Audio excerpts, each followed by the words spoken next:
Have you ever set a goal and you were inspired at first and then it kind of just fell by the wayside? It's happened, right? And listen, it's not because you were lazy or it's not because you didn't care. It's because you just missed a couple things. And we want to talk about that today on the Drama Free Living podcast. It's Dennis and Lisa McIntee. And Lisa, you know me, I love talking about goals. And we're recording this at the beginning of the year. If you're listening to it in real time, it's January time, 2026. And it's the time we're all setting goals. Yep. Right. And we're making these plans. And, I think, Lisa, that most goals don't fail because they're impossible. I think as we forget to build checkpoints along the way, and we don't really build conversations and communicate them real clearly. So we've discovered those are two reasons.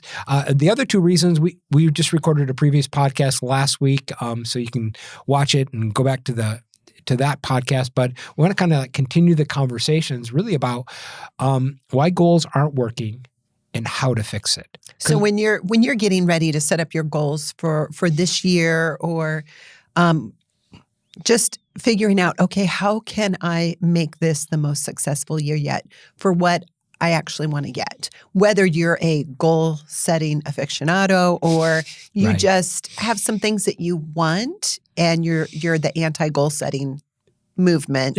It's like we all have things we want. We all have ways that we want our lives to be better. And so these are things that keep us. The last podcast, we talked about vagueness, lack of clarity, and lack of communication. And so then this one, we've got the checkpoints and communication. Yeah. Yeah. And really, in how to, just communicate them like really clearly. Yeah. Lisa, and I sort of think say we're talking about the anti-goal setting movement, right? And sort of that camp. I think some better questions are like, well, what's the transformation? Right? Or like, what are the outcomes that you want to see in your life? Hey, who do I want to become at the end of this time frame, whatever time frame you give it? It could be a week, it could be a month, it could be a year, it could be 10 years. But step back and go, what's the transformation? Because I think that's the power of achieving goals, is not the actual goal, but it's the transformation as you're going through that process of who you become. Like, who do I want to be? Who do I want to be to my family? Who do I want to be to my clients? Who do I want to be to myself? I mean, that's a big one, is who do I want to be to me? Yeah, because the problem a lot of times with goal setting, we think about is that they're always doing goals. There's these accomplishments, right? But to do, we first have to be. And I'm not going to do unless I become that. And I think that is the greatest power that humans have, is the power to become. You don't have to stay the same. Yeah. It's like you can transform yourself. And especially, Lisa, as we continue to work with, different types of people, there are a certain type of people that they sort of have everything they need. They go, they said, well, I don't need another house, or I don't need a boat or an airplane, or I don't, but, in a little bit, you can get a little lethargic. Yeah. Sometimes, but a bigger question is, okay, well, who do you want to become over the next year? Who do you want to transform into? Maybe you want to transform into like, hey, I want to be more of a loving person. Hey, I want to be a better dad to my kids, or I want to be a better spouse, or I want to, I want to be, more active in the community. Those type of things that maybe don't necessarily have a monetary reward for them, but really are like make the biggest difference. And at least I've discovered, I'm sure you'll attest to this, is that the best rewards are not monetary. Yeah. They're not, right? And at the end of the day, as I continue to like look at the outcomes, like they become more emotional outcomes that I want. Things like peace, right? Things like joy, things like, hey, I want to walk into situations and not have any fear of having to please people. Walk into any situation and not be afraid of what people think about me. Because sometimes like that, right? But that's a transformation that happens. Right. So I love that. And one of these reasons that we don't achieve these goals that we've kind of set out, or these transformation, or how I want to be different, is we kind of don't plan for it. Yeah. We don't really give ourselves checkpoints on, Yep. So what does it need to look like? Yeah, almost like what is it, if it's, say, let's just say, because it's easy, like a year goal, right? So this is the year goal, but what does it need to look like in the next month? Right. What does it need to look like in the next 3 months? Because I think this is sometimes we have these big goals, but you don't feel any progress. Yeah. And we need to see progress. Everyone needs to see progress. It's the number one motivator. It's the gold star. Good job. Well, and it's like people need hope. I know I battle a lot with just hopeless in certain areas. I'm just like, I mess up. Oh, it'll just never change. It's never going to get any better. And it's a total lie. Yeah.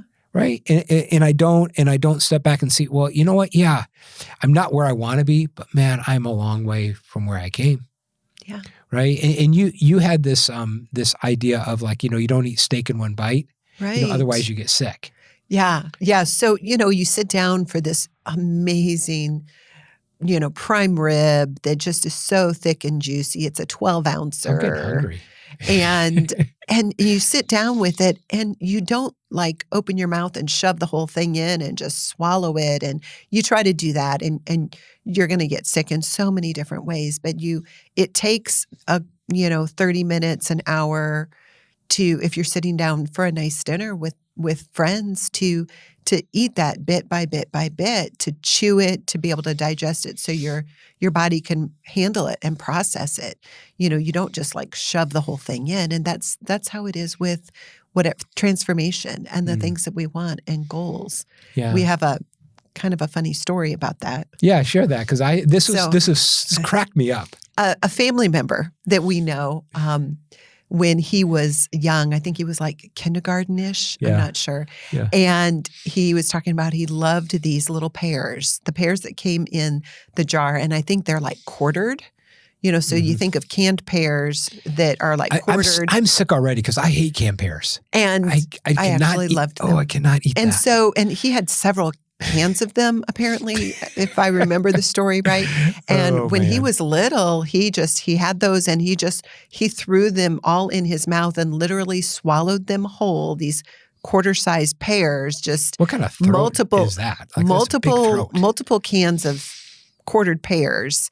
And because he loved them and he's just devouring them. And then he said, next thing you knew, he threw it all up and it came back up as whole quartered pears, just like it was out of the can, because he never chewed it.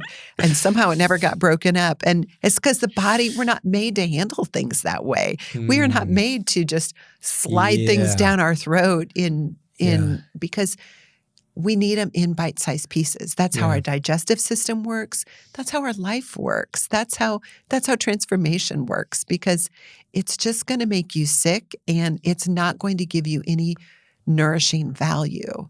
Well, we almost like overwhelm our system, Lisa. We try to do it all at once. It really becomes overwhelming. And I think as humans, we're not designed to do it all at once. Yeah.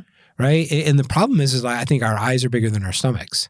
I know this has been true for me. It's like, and it's not even realistic. Well, our passion is bigger than reality. And it's really why just stepping back and going, okay, there's a path to this, and creating these checkpoints and sort of these markers. And Lisa, I was almost thinking these checkpoints really become feedback markers, right? As I got this goal, I'm going here, and then I make some progress, and I got to step back and go, okay, am I on the right path? Right? Because if my goal is the best guess and best bet, by nature, I might not even know how to do it, but I know like the next couple steps. And a lot of times, like as long as I'm continuing to do the next right thing. And I think that is a key phrase, like, hey, this is what I want. What's the next right thing? And you just keep doing the next right thing, but then you step back and go, okay, what was the outcome of that? I made that action. What was the outcome? Right. And continuing to readjust and thinking about like feedback, because, we need feedback on our behavior. We need feedback on our actions, right? It's sort of, my action is an outcome. I did this action and it produced this outcome. Do I like this outcome? But if we don't have these kind of checkpoints, we don't step back. It's almost like, well, Lisa, we've had some roundtable participants tell us they love the quarterly workshops because it is a great checkpoint. Right. They come back.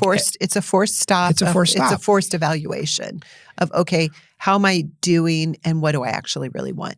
And when we set things that, this year I want to be more relational and I want to connect better with people in my community. I want to connect better with people at my work. I want to connect better with people just randomly in the stores and at the gas stations. And I want to connect better with my family. Okay, great transformational goal.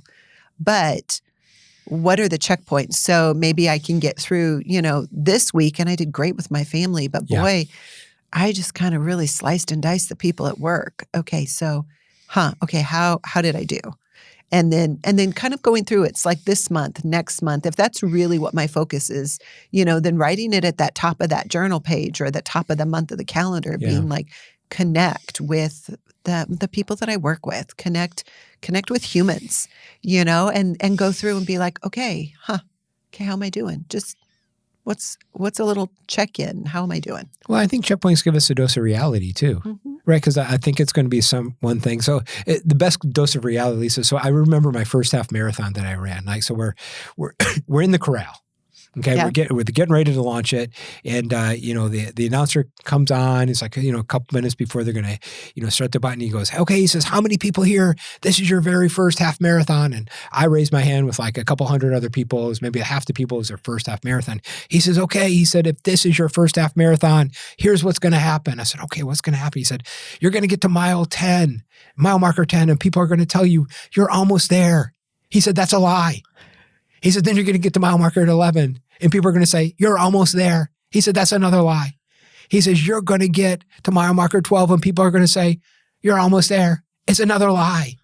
He says, you're going to get to mile marker 13, a tenth of another mile to go. And people are going to tell you, you're almost there. He said, that's the truth. And I thought, what is it? But you know what? That is absolutely true. Right? Because people at mile marker 8 were like, you're almost there. You're almost there. And, right. Like, and if you're the one running it, like, and I've never run a marathon, but I've heard this happens at marathons, but I know what happens in half marathons for me is there are literally 2 half marathons. The first half marathon is mile 1 to mile 10. And the other half marathon is mile 10 to right. You've run these with me, right? It's like those last 3 miles are like, feels like the first 8 or 10. Yeah, it is like, is this ever going to end, right? And can I just get to the finish line? And all these things that go through your brain, right? And so I always remember that. It's like, okay, what's the reality? Right. Where are the real checkpoints? Knowing where you actually are in the process of getting what you want. Yeah, and checkpoints also really kind of help us manage our energy. Yeah. Right. But also I think checkpoints are really good. So I'm going to throw out a weight example because it's just the one that comes up easiest. Yeah. And I think it's one that almost everybody at some point in their lives can relate to. And you're like, okay, my goal this year is to just increase my wellness, to increase my overall health. Well, part of that's going to be nutrition, part of that's going to be movement, and part of that is going to be maybe weight loss or fat loss and muscle gain, right? Yeah, right. And so as I'm going through and I'm working on this and I'm thinking, okay, I really want to lose maybe 10 pounds, and then there's a whole, okay, I want to lose this much fat and I want to do this and I want to up my HRV and, all of these things, right? Well, so then you go through and you're in the process of, okay, I'm losing fat. Okay, I'm losing fat percentages, and my heart rate variability is going up, and it's looking really good. My resting pulse is down, and my blood pressure. All of the different complicated pieces that go with this wellness, and I want to be the best me transformation. And I go, and the goal is maybe to lose 10 or 15 pounds, but after about 5 pounds, you kind of go through this checkpoint of, okay, so I've lost 5 pounds on the scale, but I've also, lost 3% body fat, and I've gained all of this muscle, and my heart rate is here, and my blood pressure is here, and this is how close, and then it's like, well, actually, maybe that 10 or 15 pounds isn't my goal, because now I'm looking at the whole picture of where I am halfway through or partway through my goal. And I'm like, okay, wait a minute. I'm going to reevaluate this. I'm going to kind of tweak some things a little bit because this is what I thought I wanted. It's what I thought I needed. But now looking at it as I'm in the process, I'm like, okay, well, maybe I want to change it a little bit. And it's okay. That's what planning, that's what checkpoints are, is to give yourself time to evaluate, is this what I want still?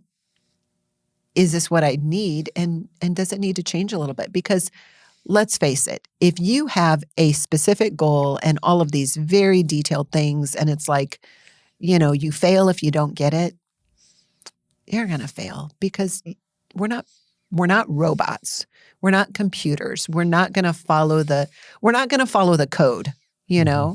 It just doesn't happen that way. We're human and we have to make adjustments. And we need our checkpoints to just keep us on the path that we want. Yeah, at least I think like these checkpoints will help us refine our goals, really is what you're saying. And help us manage our energy. Yeah. And if our goals are our best guess and best bet, it's okay to change halfway through.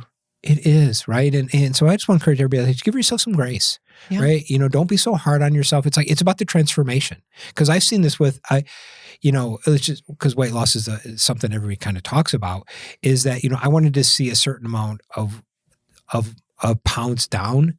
But, when I really looked at everything, Lisa, my body fat percentage is down. Right. And I thought, what, as long as my body fat percentage is going down and I'm actually building muscle, I think I might be okay at this weight, as long as these other markers, right? But in the beginning, I was like, I want to be this number. Right. But as I'm creating these checkpoints and refining it and redefining it, and I think that's the key, right? Because my goal is my best guess and best bet. And just really being clear on hey, maybe that's not what I want.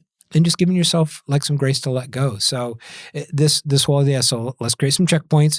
But then we can't ignore communication. Well, and right? and I want to talk about, we have a free guide. Oh, yeah. Strategic Goals and Communication Guide. It's the Busy Leader's Guide to Strategic Goals and Communication. It's totally free.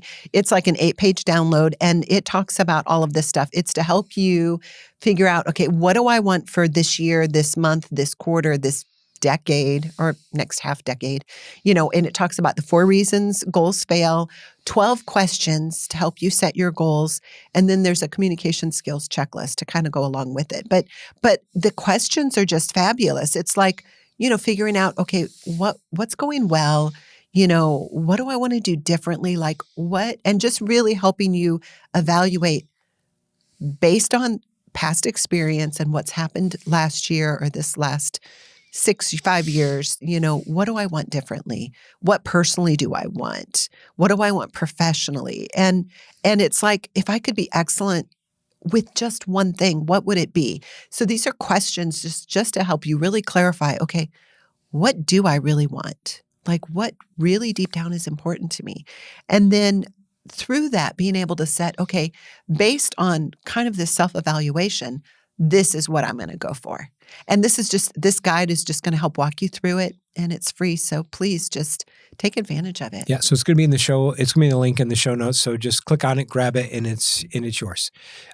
Lisa, and I did want to kind of mention this whole idea of sometimes we ignore communicating some of these goals out. And really what I want to kind of dial in here is this idea of expectations. Right? Most of my problems is this is what I expect, and there's this gap between expectations and reality. And the bigger the gap, the bigger the drama. Right? So really getting very clear. And Lisa, what I have discovered for me is that typically my expectations turn into premeditated resentments. Yeah. The expectations that I have an expectation this person's going to do a certain thing and never communicated it. And then they don't. You just assume. Just assume, and it doesn't happen. And then I end up being mad about it. They're going to have this project on my desk by the end of the week because I said I needed it. Right. I end up being possible. Frustrated, irritated, annoyed. Every time I'm irritated, annoyed, or frustrated, it is typically an expectation that I've not communicated well. Right. And this helps me because I'm able to step back and go, okay, where did I miss it? Mm-hmm. Right? Because this emotion instead of allowing this emotion to blame other people and kind of play the victim, I allow this emotion to teach me something. Okay, I'm irritated, I'm annoyed by it. Okay, I resent this, that it's this way. Okay, did I have an expectation, right, that wasn't communicated? Maybe I didn't follow up. right? Yeah. Maybe I really didn't hold that person accountable. Maybe I didn't write it down. I just said it. Maybe they didn't really hear what I said, right? And so stepping back and just owning your part, I think that's the key thing. Yeah. Because a lot of times, like we have these goals and then we don't own our own part. And we just place blame on others. Yeah. Or on things. And we just play the victim. And I have no control of others and I have no control of things. I only have control of myself. So I'm going to think, okay, what can I own here? And what can I do to make this situation better? Because I can't control you and I can't control this microphone. And And so it's just keeping the locus of control where it is, right? And keeping a tight internal locus of control. And honestly, those tend to be the happiest people. Yeah. Right? They're like, oh, I can't, because most of my frustrations are I'm trying to control something that I can't control. Yeah. I'm upset about this person's behavior, but gosh, I can't control their behavior. Yep. No, I might not like the results or the outcomes or the symptoms that I'm receiving from their behavior, but I just have to step back and go, hey, I've made mistakes too, right? I have issues too. And so it really allows me to live with some grace. Because I have realized that the key thing with goal setting is that goal setting needs grace. It does. Okay? To be successful. To be successful, right? And to see progress, right? And to really, because you can live at, a lot of times like we set goals and we weren't happy, we're mad because we're not at this outcome that we expect. But it's like to really be successful, goals need grace. You need grace along the journey for your goals and learn how to give other people grace and learn how to give yourself grace.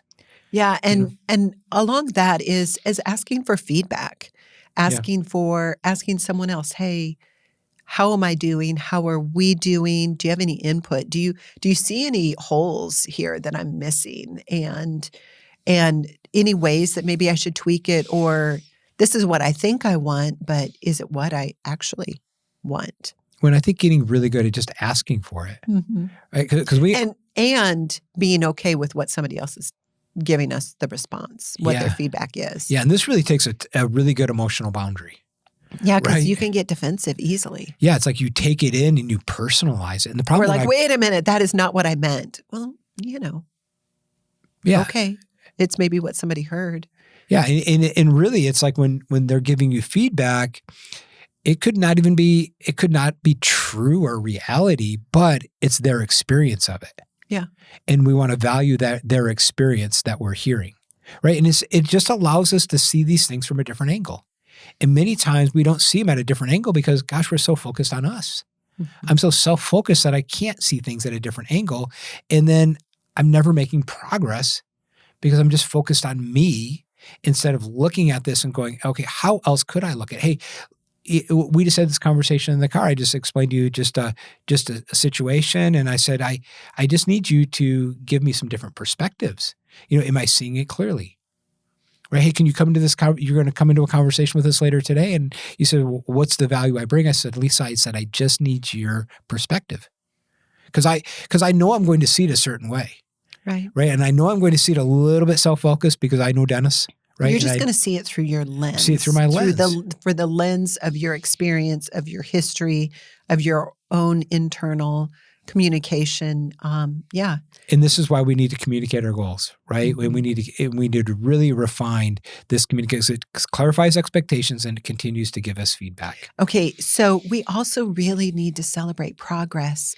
Sometimes we are so focused on just jumping to the next thing, Not me. I'm glad I don't do that. That we don't stop and be like, wow, yeah, great job. That was so incredible. Yeah. It's like you've got a toddler and they take a step and they fall and we don't lash them because you didn't, run across the room. It's like, no, good job. Way to go.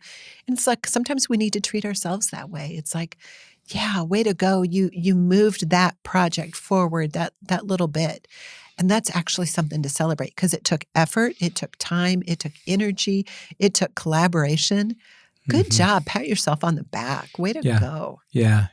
Well, and I think that progress really creates confidence and it creates momentum. Yeah. And momentum begets momentum, which begets momentum. And the celebration creates momentum. Yeah.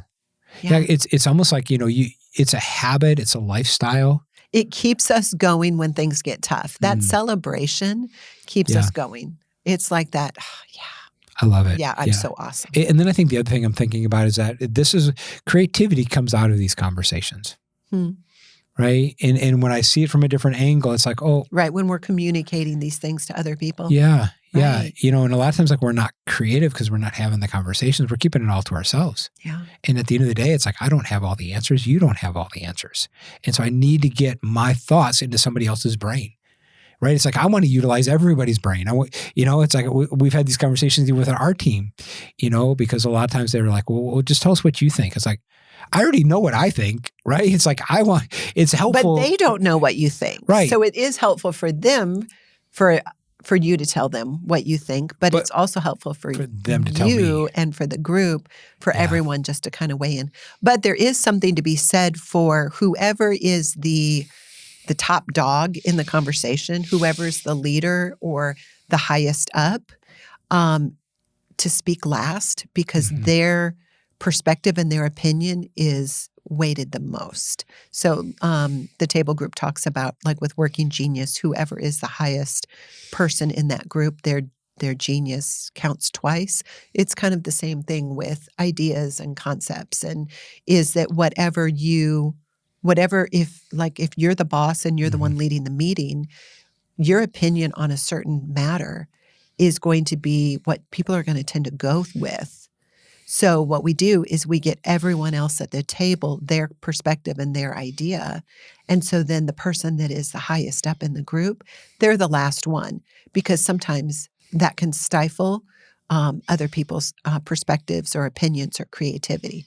Yeah. So if you're leading a team, we just want to encourage you, just be careful, right? And how you communicate. Don't speak too quickly. Yeah, don't speak too quickly, and just watch the weightiness of your words, because your suggestions become other people's commands. They're going to be like, okay, yeah, let's do that. And we're like, wait a minute, this is a group thing. We need everyone's input here.